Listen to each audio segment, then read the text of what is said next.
Good evening, and welcome to Straight Talking with Kelly, where real conversations happen. You know, I was in the music industry in the late 1980s, early 90s, and it was so different then compared to what it's like now. I have with me two incredible guests who were music veterans that are going to actually talk about what it was like in the late 80s and 90s. Then we're going to talk about what it was like recording Toni over at the Plant Recording Studio. Then we're going to talk about what on earth the music industry is doing today. So join me and help me welcome my guest, Arne Frager, who is a musician, producer, and owner of the Plant Recording Studio. And then we have Carlos Stanfield, who is also a musician, producer, and artist manager, and the artist manager of Toni. Welcome, Carlos. Welcome, Arne. Thanks. How are we doing? How you guys doing? Good. How you doing? How you doing, Arne? I'm good, Carlos. I haven't seen you in a few years. Yeah, it's been a few. Time has passed. Time has flown. Well, you know what the funny thing is? I introduced you guys to one another. Do you guys remember that? I do, yeah. I do. Right. And I couldn't wait to get the guys over to the Plant Recording Studio. Yeah, and we were excited about getting there. We've always heard that, the record plant has got a lot of tradition to it. And we didn't have any problem getting over there. As soon as we learned that it was available and that we could get there, we were all happy to jump in and get over there. Yes. So before we get into what it was like over at the plant, let's talk about what the music industry was like when we first got started. At least when I first got started, when I met you guys in the late 80s and 90s. I met Arne again when I was working at KKSF Radio, and you too, Carlos, both of you guys, when I was at KKSF Radio. Right. So what was the music industry like for you guys then? So Carlos, why don't you go first? Okay, well, for me, the music industry, it was still like the good old days where you used to walk into a A&R department at a record label and have your demo tape in your hand and try to make an appointment with the A&R director, and you got a listening appointment, and they told you right then and there on the spot whether you had anything, whether at least they would at least think about it, or they would take your tape, throw it in the trash, and kick you out. And that's the end of that. Indeed. Arne, what about you? What was it like for you? Well, it's really hard to compare it to today. For one thing, there was only one outlet, and that was radio. The only way that anyone ever heard your music after you made the record was you had to find a record label that wanted to get it on the radio. And if they didn't have the means to get that record heard on one particular radio channel, you were dead with that record and that group. So today you've got 1 million channels distributing 1 million records. Then we had gatekeepers who eliminated many people who were wannabes, and only a few got through and were able to make records that people heard. Today, thanks to services like TikTok, any schlemiel, excuse the expression, anybody with a laptop can make a song, get it on TikTok. Yeah. So it's a whole other game. And actually do well. And we'll talk about that a little bit later. So, Carlos, when the guys came over to the Plant Recording Studio, this was on their second album, Revival, right? Right. Okay, so talk to me about what that was like, working with Arne. How did you guys get along and things like that? Well, Arne, you can chime in at any time that you need to if you think Carlos is going a little astray. Well, for us and for me, we didn't have any issues getting over there. I mean, it was an honor to be able to record at the record plant. The record plant it had then, and I'm sure it does now, if it's still operating, and a lot of history, Yes. The just the thought, and that you were going to be recording at the record plant, you knew you were doing something that was important, and if somebody thought enough to to actually pay for those sessions at the record plant with all that tradition that they have there. Yeah. So Arnie, what was it like for you? Well, the Toni record was very special to me because we had this new technology. It was brand new at the time they came, which was 1990, 91. That was when we did their record. And we had something called the synclavier, which was today people take for granted having samples of all kinds of instruments and just playing a trumpet or playing a violin on a keyboard and having it sound like the real thing. But in 1989, 1990, that was the very first of the two companies that made a synthesizer that imitated the real instruments. And when the Tonys came to the plant, I had just acquired one of these devices, and they wanted to know, hey, could we add trumpets? Could we add horns, and could we add strings? Having string players, and we did all that. So we did essentially, we created the record in the control room, all electronically with the guys playing their instruments plugged directly in. It was a whole different kind of record, and it was very intimate and very great, really. Yeah, I do remember that. I'm glad you brought up that the synclavier was a brand new technology at the time. Yeah. And we really had a good time with that, experimenting and that whole kind of thing with that kind of technology. And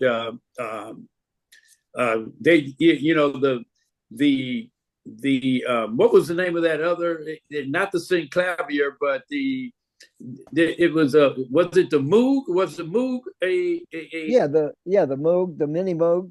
Yeah, was a rather relatively new instrument at the time. Yeah, and we were doing a lot of experimenting with all these different sounds and all the things that we could get out of that synclavier, because I mean they were constantly coming in with updates, so that we had that the latest strings were coming available like on a weekly, monthly basis, and so you'd start a project, and before you got through with it, some whole new technology, a new addition of a string library would come out, and a horn library would come out, and it was Arne and the studio. If they got a hold of this new stuff, we'd experiment with it like pretty much in real time. Yeah, we did a lot of new kinds of sounds, and having everybody in one big room, Kelly, instead of, the guys are playing an instrument in another room on the other side of the glass, we didn't do that. We had everybody in one room, and anybody had an idea. If Dwayne wanted to throw down a guitar part, or Ray wanted to sing a vocal, we were set up for anybody to do anything at any time. So it all was very live and spontaneous and kind of fun. We had a party making that record, didn't we? Yeah, it was great. It was I am so sad that I didn't come in to any of the. I only came into the first meeting. I just came to the first meeting where I invited my daughter's school to come over and meet the guys. Michael Axon was with us as well, and my girlfriend Bonita. It was really funny because Ada Clevenger was the school, and it was like maybe 10 kids that came, and the Tonys had me cracking up because they were acting shy. I was like, look at them. They were very humble and very sweet, and I'm sure now that's not the way they would have acted in a room full of kids like that. So it was just nice kind of seeing that. So that was the only time that I actually came over, that one time after I introduced you guys and got the kids to, because the kids wanted to come meet Toni. And after I did that, I never thought about coming in to sit in any of the sessions. Michael Exxon did so, didn't he, Carlos? Yeah, I think he came around quite a Yeah. bit. Yeah. Mhm. I don't know why I didn't. I wish I had of now, but oh well, Mhm. I missed it. Yeah, Mhm. you're invited. Because I would have loved to hear them play It Feels Good. That's my song. Yeah, you were always, you had a open invite. You was always welcome. Well, I knew that. It wasn't the reason why I didn't come. I just didn't think about it actually. You know, that record was the beginning of the making of a very big star, Mr. Sadiq. Yeah. Indeed. He's a big deal. Indeed. Hmm. But when I first met them, Carlos said to me, we were doing artist development, and he pulled me aside and he says, "That one over there is special." That's what he said to me. He said, "Watch what happens with him." Yeah. And sure enough, and one of the things that was very interesting is that when I worked with Ray, he was thirsty for information. He loved knowledge. He liked to read. So Hmm. I'm not surprised. He's I'm Hmm. not smart. surprised. And I'm just so proud of him. He doesn't know it, but I'm extremely proud of him. Did I ever Hmm. tell you that I went to visit Ray in North Hollywood at his studio? You know, Okay. he's got this great big place down in North Hollywood, and it's like 3 or 4 studios in a complex. So he took me on a tour to explain to me how it was a lot like the plant. You know, Hmm. this long hallway. I built this long hallway like the plant. You know, Hmm. Oh, wow. Hmm. How sweet is that? How yeah. sweet is Hmm. that? But you know what? I also enjoyed the other musicians as well, not just the three guys, but like Elijah and the rest of them, Carl, because they were all. I remember when I first heard Carl play the piano, I was like, whoa, who is this? Oh, Hmm. he's a brilliant piano player. Oh my goodness. And, Yeah. and he's a producer in his own right. Carl Wheeler is.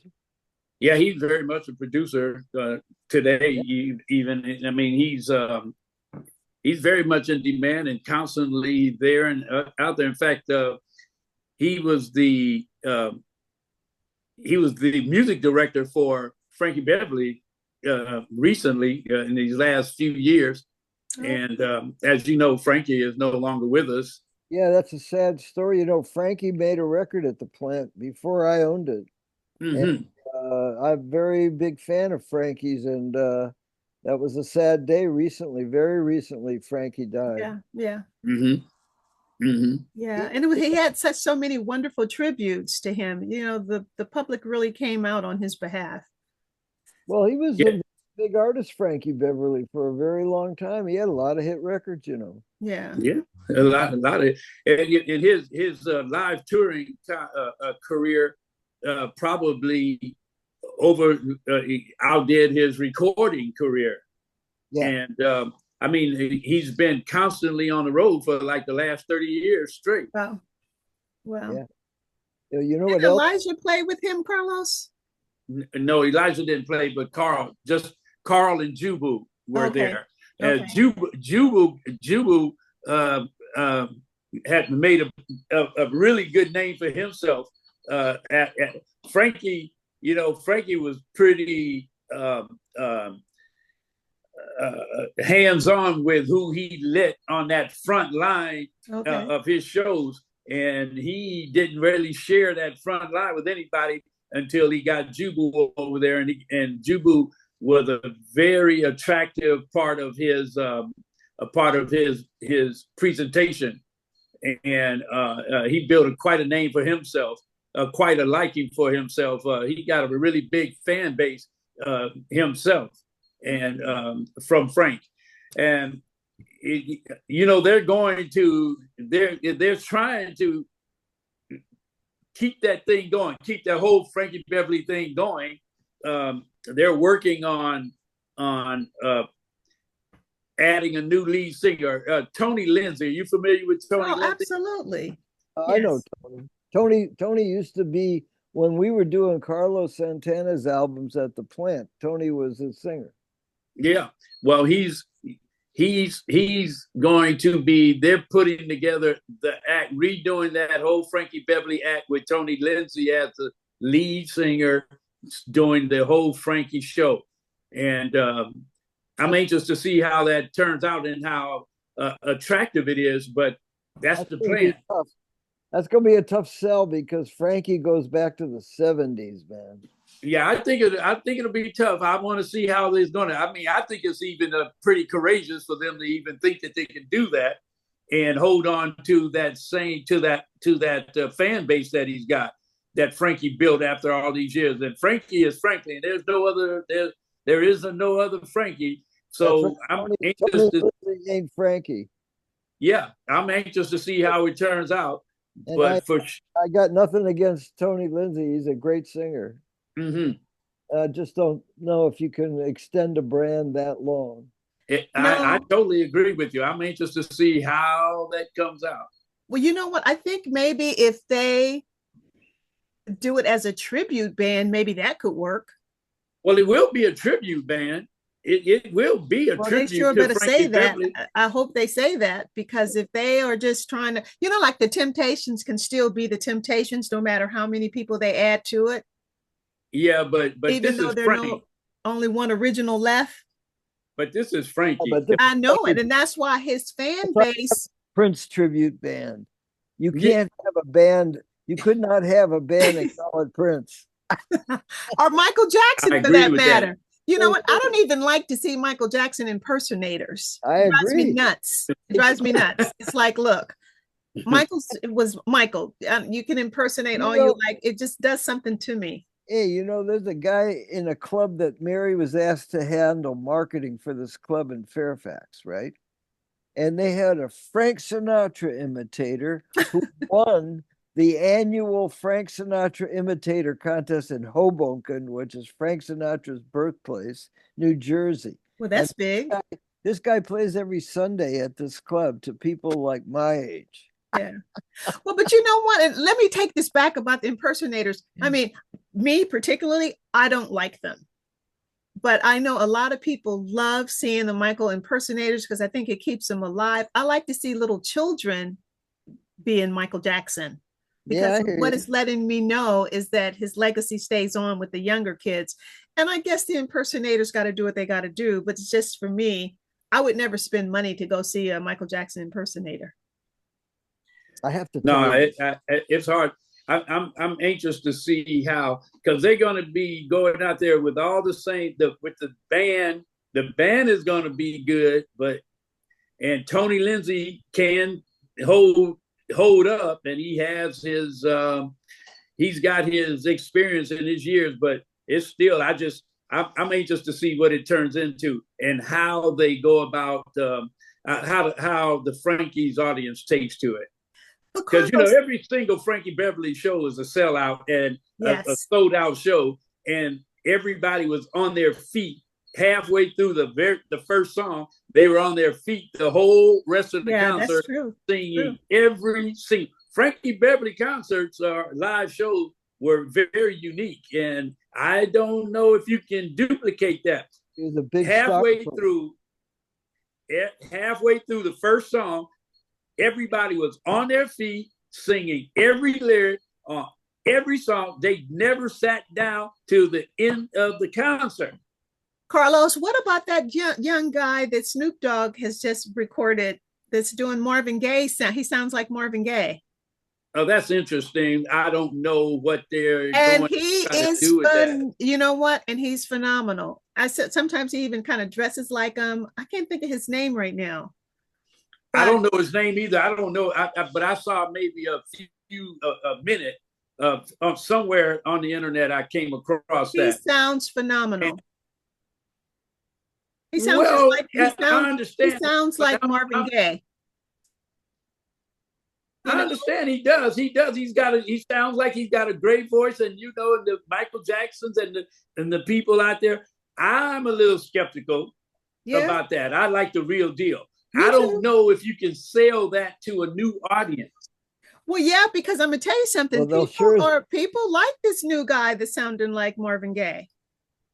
Little young cat doing his thing. So I think this generation, because they didn't know Marvin and they didn't know Frankie. So a lot of the new people, they will embrace it if it's good, I think. Well, there's gonna be new artists. There will be new great artists. Yep. There will be new great artists, but I personally am a fan of the originals, and I personally don't put a whole lot of weight on impersonations and impersonators You and like me? sound alikes, and so I'm a, you know, I don't know if you can recreate that magic that those original artists, yeah, because it's magic that those people.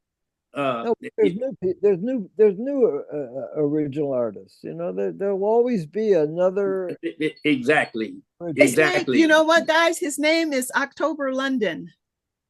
October London. What a name. And you know what? I'm gonna tell you something. He really has that R&B soulful sound. And I'm gonna tell you something. I got hooked into it. I was hooked into it. But I, even though I don't particularly care for impersonators, he's not impersonating Marvin Gaye. He just happens to be singing a song that sounds like Marvin Gaye. I know what you're saying because I did see a little bit of it, but Yeah. here's my manager's take on something like that. I think that there's enough original, real talent out there, and record companies and managers and people in the business of music. Our business is to find new original acts Yeah. that will that have the potential to be stars, But that's and not happening.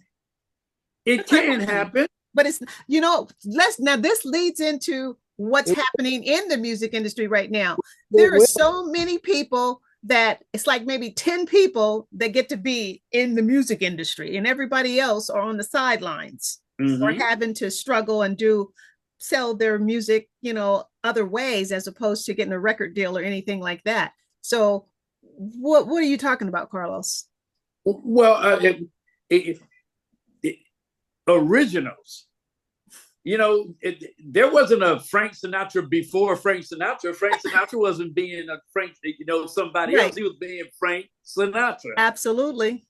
And you But can, there's no artist development happening right now. So how are we getting this new talent?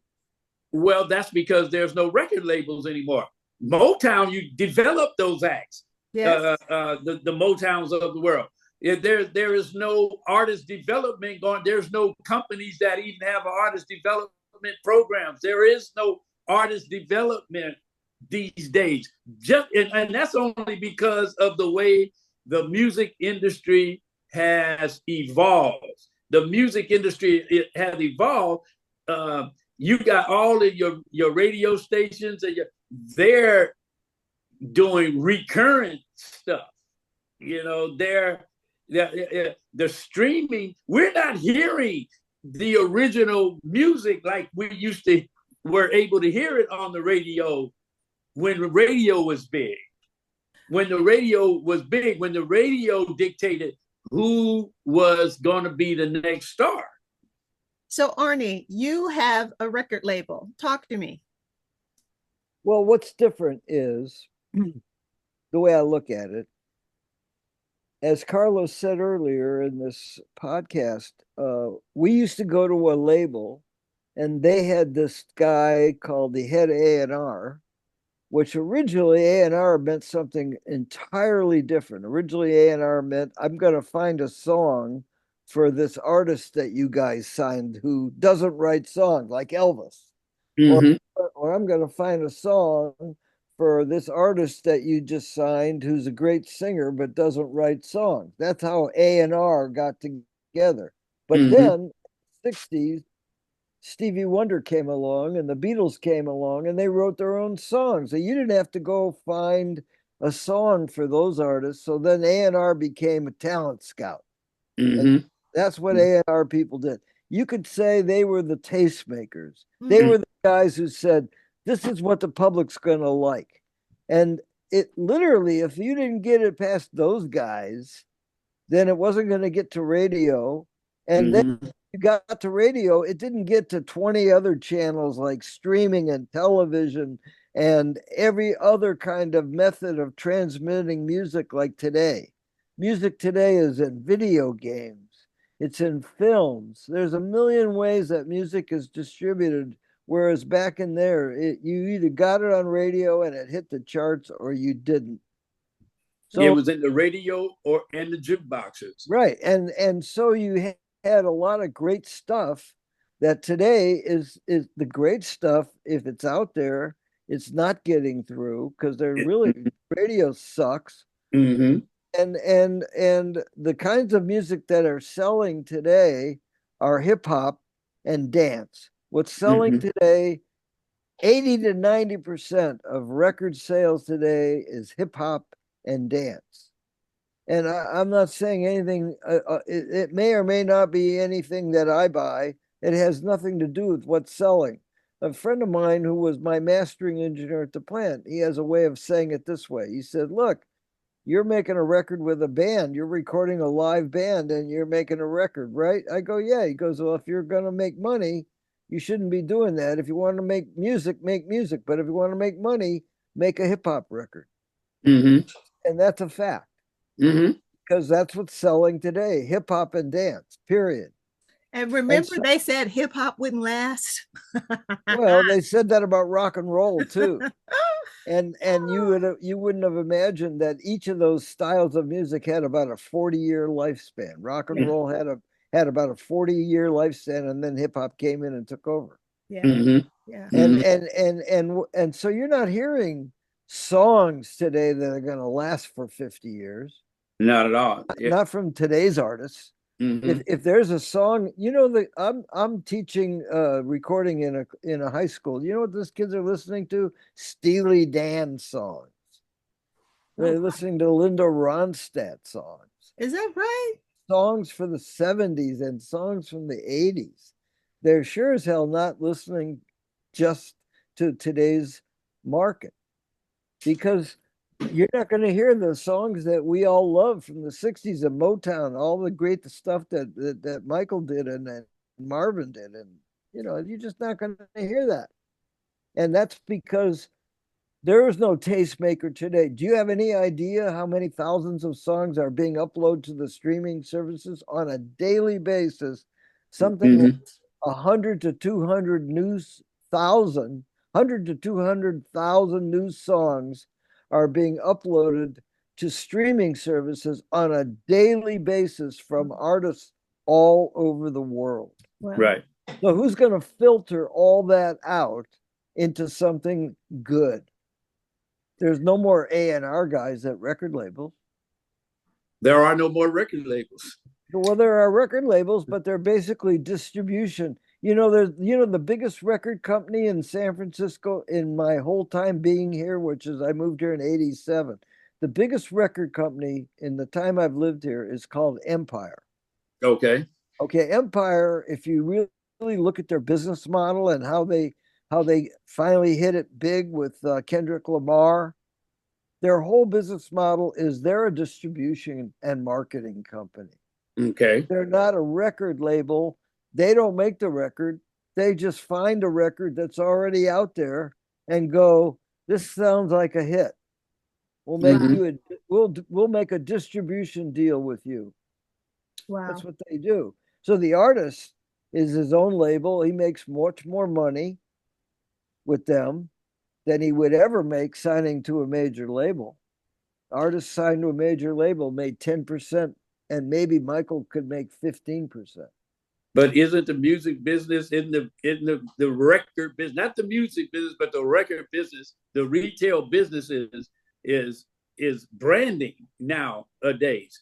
It's a completely different game. It's a branding and a 360-degree branding game where they're totally interested in associating that artist. They want to sell you their merch. They want to sell you anything they can put their name on.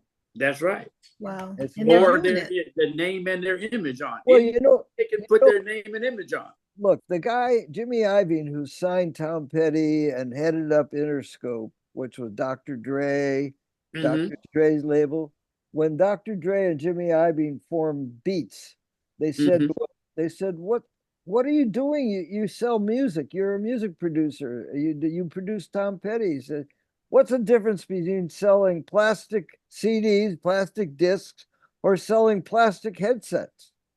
It's just selling plastic units that sell millions of units and make a lot of money. So So it's not about music today. Is really what we're talking about. It's not about. It is developing a brand.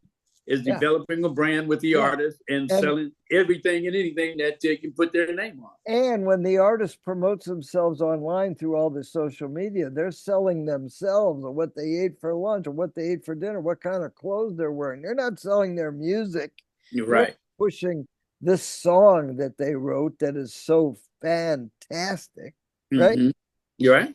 So it's a different game, Kelly. It's really hard to look at it. I look at it, and from my perspective, it has zero to do with music. You're right. That's what's different.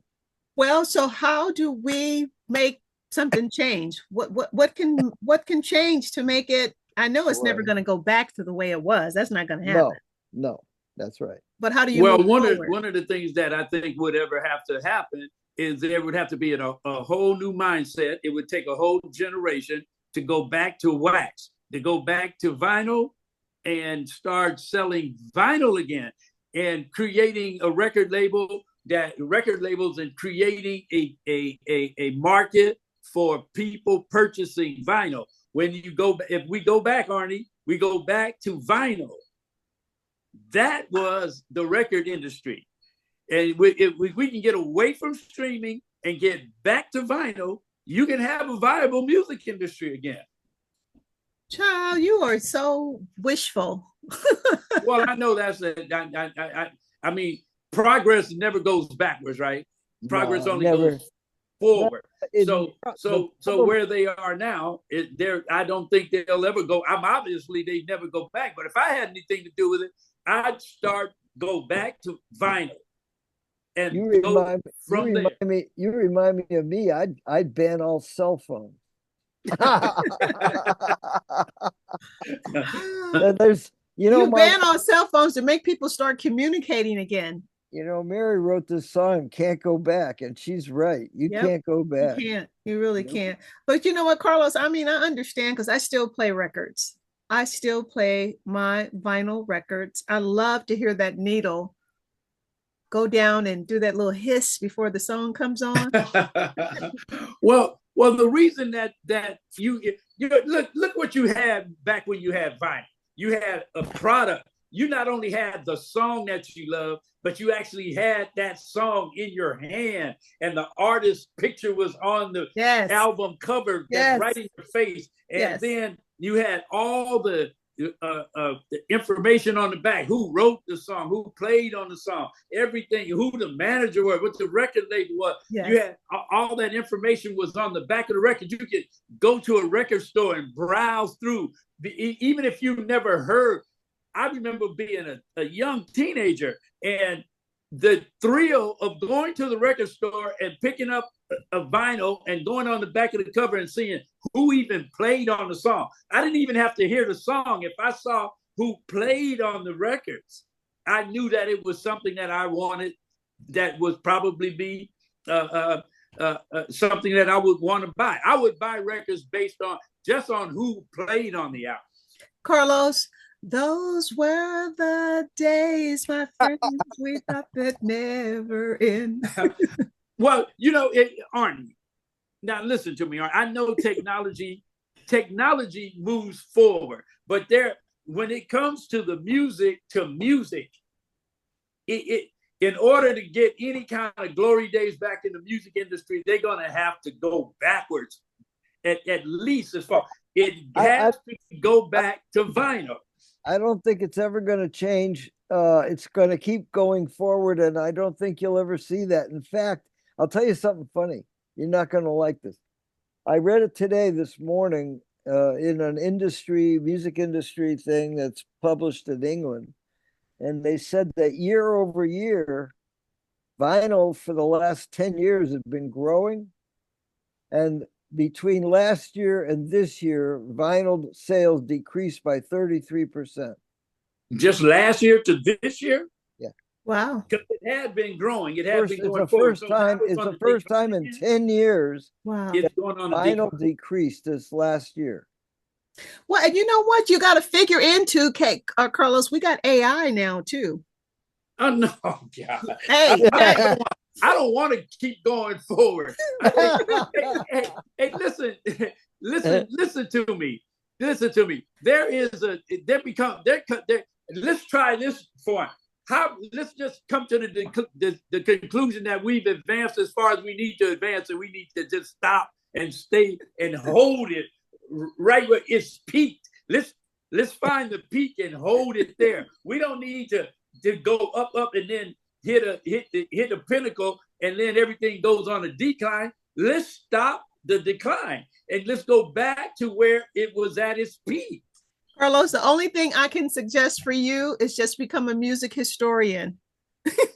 Hey, and that way you'll get to hold on to it. You know who we need in this conversation? DJs. Because DJs are still out there with their vinyl and they're actually doing better than the artists now. Okay. Well, you know what? I think we're getting ready to kind of wrap this up because we cannot come up with a solution. We cannot solve the well, that's because we can't stop progress, right? Right. Absolutely. We can't stop progress. Absolutely. You said something, Carlos. I just want to comment on it.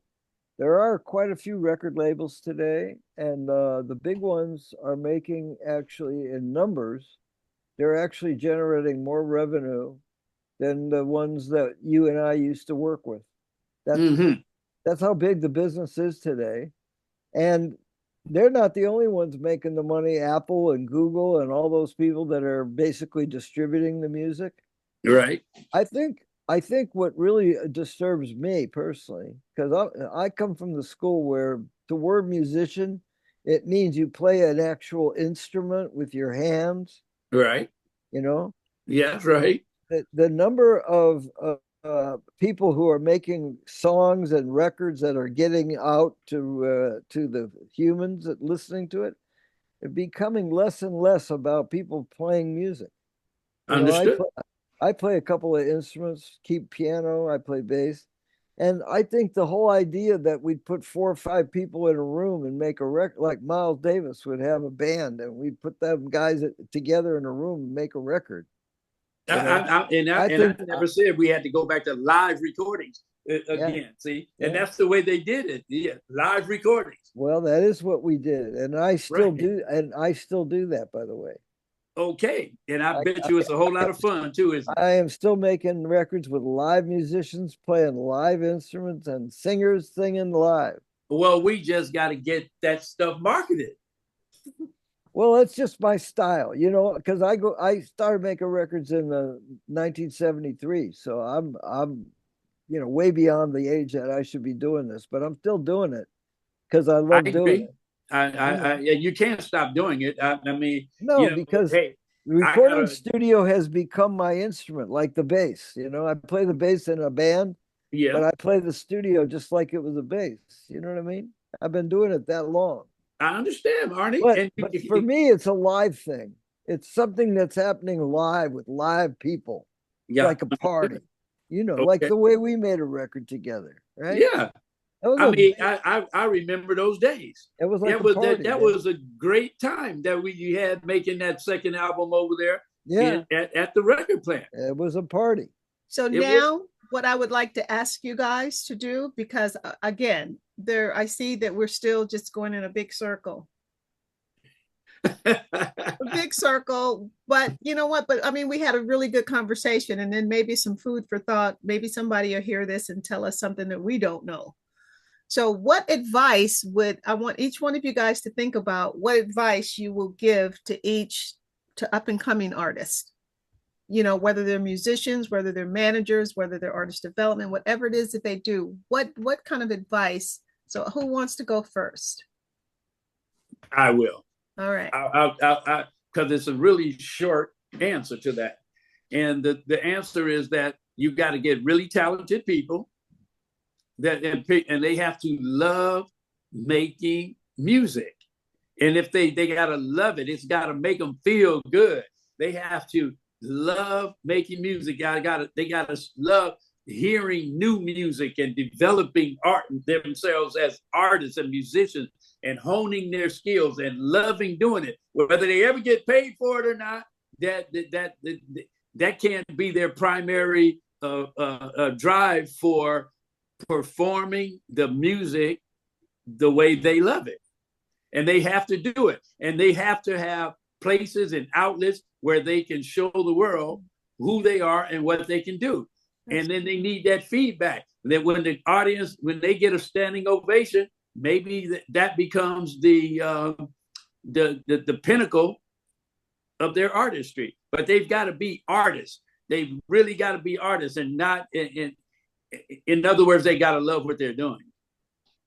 Yeah, absolutely. All right, Mr. People Frager. like me and Arne got to figure out how to turn it into money for them, for the artists and for ourselves. So you guys have a side conversation after the show is over. How about that? Arne, I'm going to meet up with Arne. Arne, we're going to have to. I'm going to have to come over and check out the studio, what you got going on over there. So, sure, man. Yeah, and go out to dinner. And I'd love to talk to you. I would love to have a conversation in person with you. For a conversation, so let's make sure we get together soon. All right, I'll take you up on that. I would love it. Okay, yeah. Arne, your turn to talk about, give some advice to folks. Well, I'm around a bunch of kids that are seniors and juniors in high school because we have a real recording studio over there at Redwood High. And a couple of them out of the pack that are in the music program are like blowing me away because they're so talented and wonderful. And some of the kids I work with. And I would say that every generation will have greatness within it, and there will be new trends. You know, rock and roll was really, really big for about 40 years, starting in the late 50s.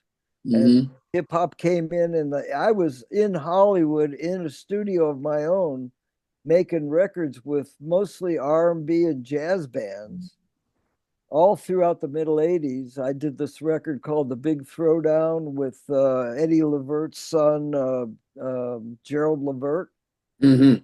Huge R&B record. I did the Toni record. I worked with Michael Jackson on a hit called Somebody's Watching Me for Rockwell. That was a record I've co-produced. Okay. And what's different is the kids today have got to understand there'll be a new trend, there'll be a new sound. And it's coming up soon because we've been hearing hip hop and dance music dominating for 30 years now or longer. Mm-hmm. And so there's about to be a whole new thing coming. And the way to discover it is, it's sort of the way it started in the 50s with popular music. And that is, you played for your friends. And if they liked it, you played for a bunch of your friends at a party. And that party got to be a club and it got bigger. And kids are going to find a new kind of thing. And I hope it's going to be live music, playing live musicians, but whatever kind it is, because I'd say half of all music today is being played with musicians playing real instruments. And the other half is people playing a computer or some piece of electronic equipment and creating it with software. And I personally am not into that style of making music. But it's a valid, legitimate style that some people are brilliant at, like Jacob Collier is a good example, won 4 or 5 Grammys. The guy plays all the instruments himself, and he does a lot of work in software with Logic, and he's brilliant at it. He's a one-man band on a scale that I never would have imagined. And I was recording records for a guy named Walter Afanasieff, who single-handedly created the tracks for all the Mariah Carey records. Right. I was standing there watching that go down in the late 80s when it was like, these are the first people who could make the whole record track with technology and themselves. You're right.